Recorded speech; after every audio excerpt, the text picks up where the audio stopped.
सो हमारे प्रोजेक्ट का नाम है earthquake management with the help of magnetic suspended pillars.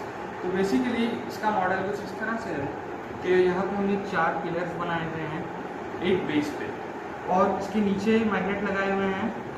चारों पिलर्स पे 4 मैग्नेट हैं, जो कि फॉर एग्जांपल अगर साउथ पोल उनका अपर फेस पे है तो ऊपर भी हमने जो पिलर्स के ऊपर मैग्नेट लगाए वो भी साउथ पोल और south pole for example face कर रहे हैं। तो जब मैग्नेट के पोल्स सेम रहते हैं तो मैग्नेट का रिपल्शन शो करता है। तो इस वजह से हमारा जो हाउस या बिल्डिंग या प्रॉपर्टी है तो वो रिपल्शन शो करेगा। तो बेसिकली हमारा मॉडल ये कहता है कि अगर अर्थक्वेक या वाइब्रेशन आती है तो वाइब्रेशन जो है हमारे घर के ऊपर तक ना आ पाए, वाइब्रेशन जो एब्जॉर्ब कर लेंगे ये पिलर्स।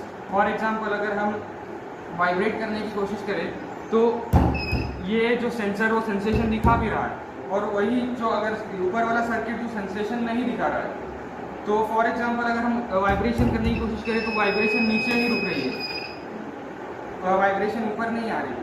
ओके, सो अगर हम टेस्ट करने की कोशिश करें तो हमारा जो प्रोजेक्ट है उसके बेसिकली उसके बहुत सारे यूजर्स हैं। सिविल इंजीनियरिंग में इसके यूजर्स हैं, जैसे कि जापान या बहुत सारे जगहों पे कंट्रीज़ में अर्थक्वेक की जो संभावना है बहुत ज़्यादा होती है, तो उस वहाँ पे मैग्नेटिक पिलर्स का जो हाउस है वो बना सकते हैं।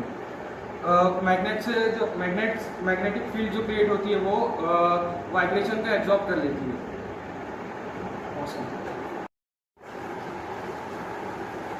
सो अगर हम देखने जाए तो इससे हमें बहुत सारा लॉस है। जैसे हमारे जहाँ पे अगर अर्थक्वेक आता है वहाँ बहुत सारे लोगों की मौत हो जाती है। Many people die there because of earthquake. घर गिर जाते हैं, बिल्डिंग्स गिर जाती हैं, और कई लोगों की जान जाती है, लाखों का करोड़ों का नुकसान हो जाता है। जैसे प्रॉपर्टी गिर जाती है, बड़ी बड़ी बिल्डिंग्स जो इतनी महंगी महंगी बिल्डिंग्स गिर जाती है, उसके अंदर अगर हम मैग्नेटिक पिलर्स लगाएंगे तो हमारा बहुत सारा फ़ायदा है।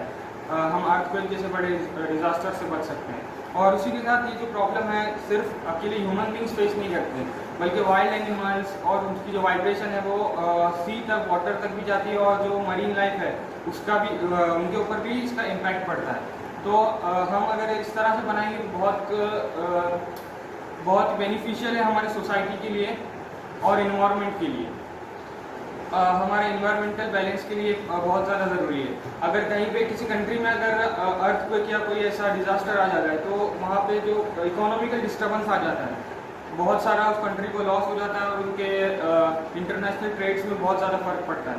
सो दैट्स वाई हमें इस पर काम करने की ज़रूरत है। इसके सिविल इंजीनियरिंग में, हमारी पर्सनल होम मेकिंग में इसको लाने की कोशिश करनी